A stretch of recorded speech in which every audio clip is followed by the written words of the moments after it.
অন্তর্বর্তী সরকারের কাছে আমাদের দাবি থাকবে, আগামী 31শে মের মধ্যে তালিকায় উল্লেখিত সন্ত্রাসী দল আওয়ামী লীগের সকল দোসরদের বাধ্যতামূলক অবসর দিতে হবে। আমাদের 2 নম্বর দাবি, 3 সরকারি কর্মদিবসের মধ্যে তদন্ত কমিটি গঠন করে দৃশ্যমান কাজের অগ্রগতি দেশের জনগণকে দেখাতে হবে। ছাত্র জনতার বুকে গুলি চালানো নির্দেশদাতা এবং সহযোগী সকল আমলা এবং প্রশাসনের কর্মকর্তাদের পরিবার সহ সকলের ব্যাংক হিসাব ও অবৈধ সম্পদ জব্দ করতে হবে।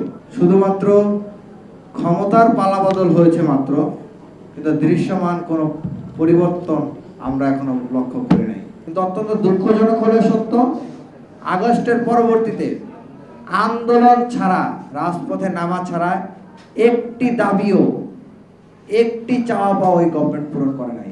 আমাদের সব থেকে বড় ব্যর্থতা হচ্ছে যে আমরা একটা বিপ্লবী সরকার গঠন করতে পারি নাই, যে কারণে এই সুযোগটা কিন্তু আওয়ামী লীগ লুফে নিয়েছে এবং দেশের বিভিন্ন স্থানে আওয়ামী লীগকে পুনর্বাসন করার জন্য যেভাবে বিভিন্ন রাজনৈতিক দলগুলোর মধ্যে প্রতিযোগিতা শুরু হয়েছে, একই সাথে কিন্তু সরকারের আমলা এবং প্রশাসনিক কর্মকর্তারা তাদেরকে সহযোগিতা করছে। বিভিন্ন সেক্টরে থাকা স্বৈরাচারের দোসরদের তালিকা প্রকাশ। আমাদের পরবর্তী পদক্ষেপ, কালচারাল ফেসিস্ট, শিক্ষাঙ্গন, চিকিৎসাঙ্গন, আইনাঙ্গন এবং গণমাধ্যম সহ বিভিন্ন গুরুত্বপূর্ণ সেক্টরে থাকা স্বৈরাচারের দোসরদের, স্বৈরাচারের কুশীলবদের তালিকা প্রকাশ। এই লক্ষ্যে অন্তর্বর্তী সরকারের কাছে আমাদের দাবি থাকবে, 1. আগামী 31শে মের মধ্যে তালিকায় উল্লেখিত সন্ত্রাসী দল আওয়ামী লীগের সকল দোসরদের বাধ্যতামূলক অবসর দিতে হবে। আমাদের 2 নম্বর দাবি, 3 সরকারি কর্মদিবসের মধ্যে তদন্ত কমিটি গঠন করে দৃশ্যমান কাজের অগ্রগতি দেশের জনগণকে দেখাতে হবে। সময় হচ্ছে 3 সরকারি কর্মদিবস, এর মধ্যে তদন্ত কমিটি গঠন করতে হবে। তদন্ত কমিটি গঠন করে যে কাজ হচ্ছে সেই দৃশ্যমান কাজের ফলাফল, দৃশ্যমানের কাজের প্রসেস দেশের জনগণের সামনে উন্মোচিত করতে হবে। আমাদের 3 নম্বর দাবি, দেশের তথ্য পাচারকারী ছাত্র জনতার বুকে গুলি চালানো নির্দেশদাতা এবং সহযোগী সকল আমলা এবং প্রশাসনের কর্মকর্তাদের পরিবার সহ সকলের ব্যাংক হিসাব ও অবৈধ সম্পদ জব্দ করতে হবে। দেশের তথ্য পাচারকারী ছাত্র জনতার বুকে গুলি চালানো, যেই গুলি চালানোর নির্দেশ যারা দিয়েছে এবং যারা সহযোগিতা করেছে, এরকম সকল আমলা এবং প্রশাসনের ব্যক্তিবর্গ যারা আছে তাদের পরিবার সহ সকলের ব্যাংক হিসাব এবং অবৈধ যে সম্পত্তিগুলো রয়েছে সেগুলো জব্দ করতে হবে। আমাদের 4 নম্বর দাবি, স্বৈরাচারের দোসর আমলা ও প্রশাসনের কর্মকর্তাদের দেশ ত্যাগে নিষেধাজ্ঞা দিতে হবে এবং আইনানুগ ব্যবস্থা গ্রহণ করতে হবে। অর্থাৎ যারা ফেসিবাদের দোসর আমলা এবং যারা এখনো শপথে বহাল রয়েছে, আওয়ামী লীগকে পুষ্টি জুগিয়েছিল, তাদের দেশ ত্যাগে নিষেধাজ্ঞা দিতে হবে। তারা যেন কোনো ক্রমেই বিচার না হওয়ার পূর্বে দেশ ছেড়ে পালাতে না পারে, এটা ইনশিওর করতে হবে। একই সাথে তাদের বিরুদ্ধে আইনানুগ ব্যবস্থা গ্রহণ করতে হবে।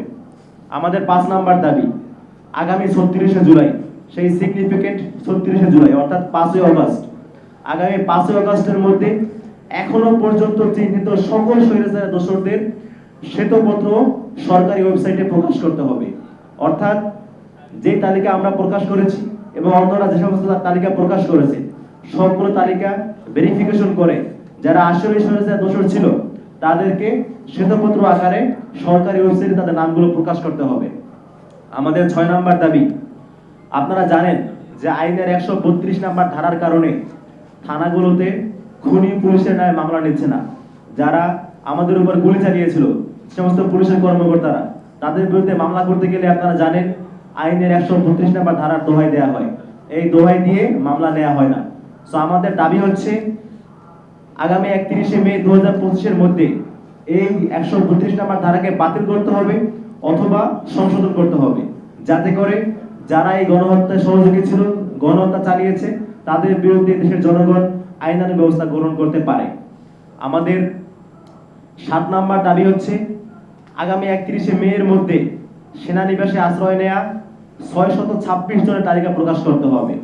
অর্থাৎ যারা সেনানিবাসে আশ্রয় নিয়েছিল 626 জন, তাদের তালিকা প্রকাশ করতে হবে পাবলিকলি।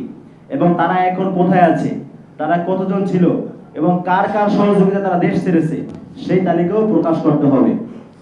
আগামী 31শে মের মধ্যে সেনানিবাসে আশ্রয় নেয়া 626 জনের তালিকা প্রকাশ, সচিবালয় ও প্রশাসন স্বৈরাচারের দোষর মুক্ত এবং আইনের 132 নম্বর ধারা বাতিল অথবা সংশোধন করতে হবে, এটা হচ্ছে আমাদের আজকের দাবি।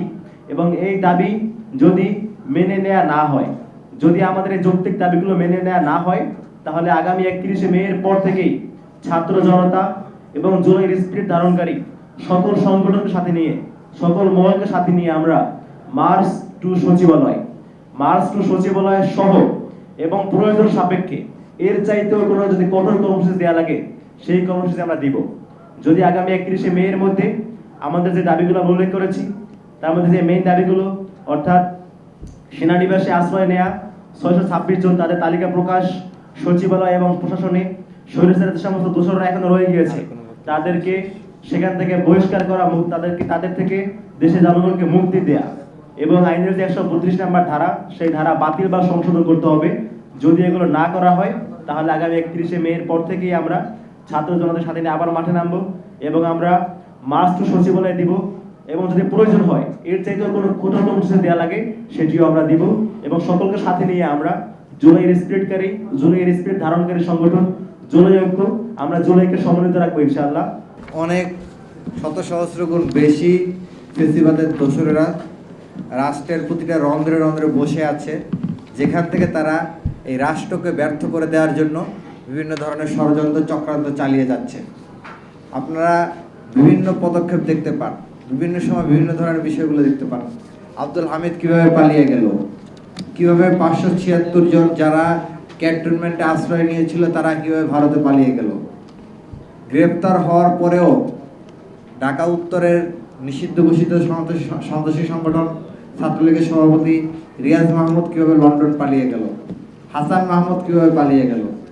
সুতরাং এটা তো স্পষ্ট যে বাংলাদেশে শুধুমাত্র ক্ষমতার পালাবদল হয়েছে মাত্র, কিন্তু দৃশ্যমান কোনো পরিবর্তন আমরা এখনো লক্ষ্য করি নাই।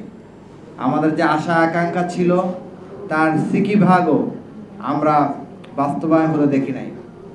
আপনারা শহীদ পরিবার এবং আহত পরিবারের কাছে যদি যান, তাদের কথাগুলো যদি শোনেন, আপনাদের কান্না চলে আসবে। তারা যে কি ত্যাগটা স্বীকার করেছে আর সেই ত্যাগের বিনিময়ে আমরা তাদেরকে কি উপহার দিতে পেরেছি। আমরা কিছুই দিতে পারিনি। আমরা সেই আগের বাংলাদেশে আমরা এখনো বসবাস করছি, সেই আগের মতোই হেলমেট বাহিনী, রামদা বাহিনীর দৌরাত্ম্য, রাজনৈতিক অঙ্গনে সেই হানাহানি যেরকম আছে ঠিক একই রকম প্রতিটা ক্ষেত্রে ক্ষেত্রে দুর্নীতি, নিয়োগ বাণিজ্য, টেন্ডার বাণিজ্য, দখল, চাঁদাবাজি এগুলো চলে আসছে। এগুলোর বন্ধ করার ক্ষেত্রে কোনো ধরনের পদক্ষেপ সেই ধরনের দেখা যাচ্ছে না। এবং অত্যন্ত দুঃখজনক হলো সত্য, যেই গুম এবং আয়নাঘরের প্রতিবাদে আমাদের অভ্যুত্থানটা হয়েছিল, আগস্ট পরবর্তী সময়ে আমরা কয়েকদিন আগে একটা গুমের ঘটনাও দেখলাম জগন্নাথ বিশ্ববিদ্যালয়ের একজন শিক্ষার্থীকে কীভাবে 26 ঘন্টা গুম করে রাখা হলো ডিবি অফিসে। তো আমরা চাই সমাজের সামগ্রিক পরিবর্তন, দেশের সামগ্রিক পরিবর্তন। আমরা এমন একটা দেশ বিনির্মাণ করতে চাই, জুলাই ঐক্য এমন একটা দেশ বিনির্মাণ করতে চায় যেই দেশে ফেসিবাদের কোনো জায়গা হবে না। প্রতিটা জায়গা থেকে, প্রতিটা ইঞ্চি থেকে ফেসিবাদের বিষ বাষ্প আমরা মুছে দিব। তো সেই লক্ষ্যে আপনারা জানেন গত 10ই মে সন্ত্রাস বিরোধী আইনে আওয়ামী লীগের কার্যক্রম নিষিদ্ধ এবং নির্বাচন কমিশন থেকে তাদের নিবন্ধন স্থগিত করেছে গভর্নমেন্ট। আওয়ামী লীগ নিষিদ্ধের দাবিকে সামনে রেখে আমরা আমাদের যে জুলাই ঐক্য সেটি আমরা গত 6 মে গঠন করেছিলাম। প্রায় শুরুর দিকে আমাদের মাত্র 35টার মতো সংগঠন ছিল, 35টার কাছাকাছি, কিন্তু পরবর্তীতে 2-1 দিনের ব্যবধানে প্রায় 80টার কাছাকাছি সংগঠন আমাদের এই জোটে যুক্ত হয় এবং তাদেরকে সাথে নিয়ে আমরা যে সামগ্রিক আন্দোলন গড়ে তুলতে পেরেছিলাম তারই একটা ফসল হিসেবেই কিন্তু আওয়ামী লীগকে এই গভর্নমেন্ট নিষিদ্ধ করতে বাধ্য হয়েছে। কিন্তু আপনার গভর্নমেন্ট আওয়ামী লীগের কার্যক্রম নিষিদ্ধের যে সিদ্ধান্তটা দিয়েছে সেটা কিন্তু জুলাই ঐক্যের যে দাবি, সেই দাবিকে পুরোপুরি ধারণ করে না। তো সেই জায়গা থেকে আমরা সরকারের এই সিদ্ধান্তটাকে পুরোপুরিভাবে গ্রহণ করতে পারিনি। তারপর আমরা তাদেরকে স্বাগত জানিয়েছিলাম। সরকার আওয়ামী লীগের কার্যক্রম নিষিদ্ধ করে যে গেজেট প্রকাশ করেছে, সে অনুযায়ী আওয়ামী লীগের সহযোগী সংগঠনের কার্যক্রম এবং এর সাথে অন্তর্গত ব্যক্তিদের বিরুদ্ধে যে ব্যবস্থা নেওয়ার কথা ছিল, সেটি এখন পর্যন্ত প্রায় আজকে সপ্তাহ একটা অতিক্রম, প্রায় 1.5 সপ্তাহ অতিক্রম হতে চলছে, কিন্তু এখন পর্যন্ত আমরা কোনো কার্যকরী পদক্ষেপ কিন্তু আমরা দেখতে পাই নাই। এই সন্ত্রাসী সশস্ত্র জঙ্গিরা কিন্তু এখনো বিভিন্ন জায়গায় মিছিল করার মতো দুঃসাহস তারা দেখিয়ে যাচ্ছে। গেজেট অনুযায়ী কথা ছিল যে আওয়ামী লীগের যত সহযোগী সংগঠন আছে, যারা এই গণহত্যায় সহযোগিতা করেছে, এই হত্যাকাণ্ডে আওয়ামী লীগকে ফেসিবাদ হয়ে উঠতে যারা সহযোগিতা করেছে, তাদের বিরুদ্ধে ব্যবস্থা গ্রহণ করা হবে। কিন্তু 1.5 সপ্তাহ অতিবাহিত হয়ে যাওয়া সত্ত্বেও এখন পর্যন্ত 14 দল, যারা গত 15-16 বছর যাবৎ আওয়ামী লীগকে ফেসিবাদ হয়ে উঠতে যারা সহযোগিতা করেছে, ফেসিবাদ হওয়ার যাবতীয় রসদ জুগিয়েছে, যারা ফেসিবাদ হওয়ার মূল জ্বালানি এবং শক্তি ও অনুপ্রেরণা দিয়েছে, তাদের বিরুদ্ধে কোনো ব্যবস্থা এখন পর্যন্ত গঠন করা হয় নাই। আপনারা জানেন, শুধু জুলাই আগস্টে নয়, গত 15-16 বছর যাবৎ সচিবালয়ে আমলা ও প্রশাসনের কর্মকর্তারা যেভাবে শেখ হাসিনার হাতকে, খুনি হাসিনার হাতকে শক্তিশালী করেছিল, ঠিক একই কায়দায় কিন্তু এখনো তারা সরকারের ভিতর থেকে বিভিন্ন তথ্য এই খুনিকে দিয়ে সহযোগিতা করছে এবং যোগাযোগ অব্যাহত রাখছে। প্রায় 2000-এর অধিক ছাত্র জনতা জীবন দিল, শহীদ হইল। 31,000-এর অধিক ছাত্র জনতা আহত হইল, পঙ্গুত্ব বরণ করলো, রক্ত দিল। এই রক্তের পরবর্তী সময়ে আমাদের সব থেকে বড় ব্যর্থতা হচ্ছে যে আমরা একটা বিপ্লবী সরকার গঠন করতে পারি নাই, যে কারণে এই সুযোগটা কিন্তু আওয়ামী লীগ লুফে নিয়েছে এবং দেশের বিভিন্ন স্থানে আওয়ামী লীগকে পুনর্বাসন করার জন্য যেভাবে বিভিন্ন রাজনৈতিক দলগুলোর মধ্যে প্রতিযোগিতা শুরু হয়েছে, একই সাথে কিন্তু সরকারের আমলা এবং প্রশাসনিক কর্মকর্তারা তাদেরকে সহযোগিতা করছে। আওয়ামী লীগের এখনো অনেক এমপি মন্ত্রী এখনো দেশেই আছে, তারা কিন্তু দেশ থেকে পালায় যায় নাই, অনেকে এখনো দেশে। আপনারা কয়েকদিন আগে দেখেছেন যে ডক্টর শিরিন শারমিন সম্ভবত তার পাসপোর্ট তার ঘরে যেয়ে বানিয়ে দিয়ে এসেছে। তারপরে সাবের হোসেন চৌধুরীকে তো জামিন দিয়ে দিয়েছে। তো এরকম অসংখ্য এমপি যারা বিশেষ করে জুলাইয়ের 15 তারিখের পরবর্তীতে আওয়ামী লীগ যে গণহত্যা সংগঠিত করেছে, সেই গণহত্যায় কিন্তু এরা সামনে থেকে নেতৃত্ব দিয়েছে। শুধু তারা যে নির্দেশনা দিয়েছে তাই না, অনেকে কিন্তু অংশগ্রহণ করেছে রাজপথে, গুলি করতে দেখা গেছে অনেককে। কিন্তু এরকম অনেক এমপি, মন্ত্রী, উপজেলা চেয়ারম্যান এরা কিন্তু এখন দেদারসে ঘুরে বেড়াচ্ছে এবং বিভিন্ন রাজনৈতিক দলের আশ্রয় প্রশ্রয়ে, বিভিন্ন প্রশাসনিক কর্মকর্তাদের আশ্রয় প্রশ্রয়ে কিন্তু তারা বেড়ে উঠছে। তো তাদের ব্যাপারে কিন্তু কোনো ব্যবস্থা গ্রহণ করতে আমরা দেখছি না। আমরা অনেক ধৈর্য ধারণ করেছি, আমরা সরকারের প্রতি আস্থাশীল ছিলাম যে তারা যেহেতু অভ্যুত্থানের ম্যান্ডেট নিয়ে এসেছে, তারা আমাদের দাবিগুলোকে সম্মান জানাবে, অভ্যুত্থানের স্পিরিটকে সম্মান জানাবে এবং আর কোনো আন্দোলন করতে হবে না। যেহেতু আমরা এত রক্ত ঝরিয়ে একটি অভ্যুত্থান পরবর্তী গভর্নমেন্ট গঠন করেছি, তারা যা করবে ছাত্র জনতার স্বার্থেই করবেন। কিন্তু অত্যন্ত দুঃখজনক হলে সত্য, আগস্টের পরবর্তীতে আন্দোলন ছাড়া, রাজপথে নামা ছাড়া একটি দাবিও, একটি চাওয়া পাওয়া ওই গভর্নমেন্ট পূরণ করে নাই। আওয়ামী লীগ নিষিদ্ধ বলেন, আমাদের আন্দোলন কেন করতে হবে? অভ্যুত্থানের তো দাবি ছিল যে আওয়ামী লীগকে নিষিদ্ধ করা হবে। 5 আগস্টের পর তো গভর্নমেন্টের অন্যতম প্রধান লক্ষ্য ছিল আওয়ামী লীগকে নিষিদ্ধ করা, আহতদের চিকিৎসা নিশ্চিত করা, শহীদ পরিবার এবং আহতদের পুনর্বাসন নিশ্চিত করা। কিন্তু গভর্নমেন্ট সেটা না করে তারা ক্ষমতার ভাগাভাগিতে লিপ্ত হয়ে গিয়েছে। তো যে কারণে আমাদের বারবার আন্দোলনে নেমে আসতে হয়েছে।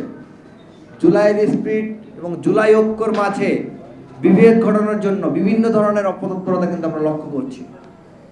জুলাইয়ের যে শক্তিগুলো ছিল সেই শক্তিগুলোর মাঝে বিভাজন সৃষ্টির জন্য এখনো বিভিন্ন পক্ষ কাজ করে যাচ্ছে এবং গত 8 মাস ধরে কাজ করে এসেছে, যার ফলশ্রুতিতে কিন্তু আমাদের মধ্যে এখন সে আগের যে ঐক্যটা সেটা কিন্তু অনেকাংশেই দুর্বল।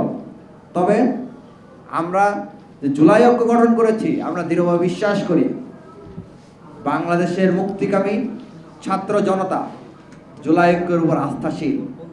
জুলাই ঐক্যের উপর আস্থাশীল বলেই তারা আমাদের ডাকে আওয়ামী লীগ নিষিদ্ধ, জুলাই ঘোষণাপত্রের দাবি এবং বিচার, এই 3 দাবিতে কিন্তু তারা রাজপথে নেমে এসেছিলেন এবং আওয়ামী লীগকে কিন্তু তারা নিষিদ্ধ করতে বাধ্য করছেন। কিন্তু এরপরে আবার দেখতে পেয়েছি যে বিভিন্ন পক্ষের মাধ্যমে আবার এই ঐক্যটাকে বিভাজন করার চেষ্টা চালানো হচ্ছে। তো আমরা হুঁশিয়ারি করে বলে দিতে চাই, আমরা যেই দাবিগুলো জানিয়েছি সেই দাবিগুলো যদি মেনে নেওয়া না হয়, ফেসিবাদের দোসরদেরকে যদি প্রশাসন থেকে অপসারণ করা না হয়, যে সকল ম্যাজিস্ট্রেট সহ কর্মকর্তারা যারা আপনার ছাত্র জনতার উপর গুলি চালিয়েছে তাদের ব্যাপারে যদি ব্যবস্থা গ্রহণ করা না হয় এবং গভর্নমেন্ট যদি একইভাবে চলতে থাকে, তাহলে আমরা এই গভর্নমেন্টের বিরুদ্ধে প্রয়োজন সাপেক্ষে কঠোর আন্দোলনে নেমে আসতে বাধ্য হব। সবাইকে ধন্যবাদ।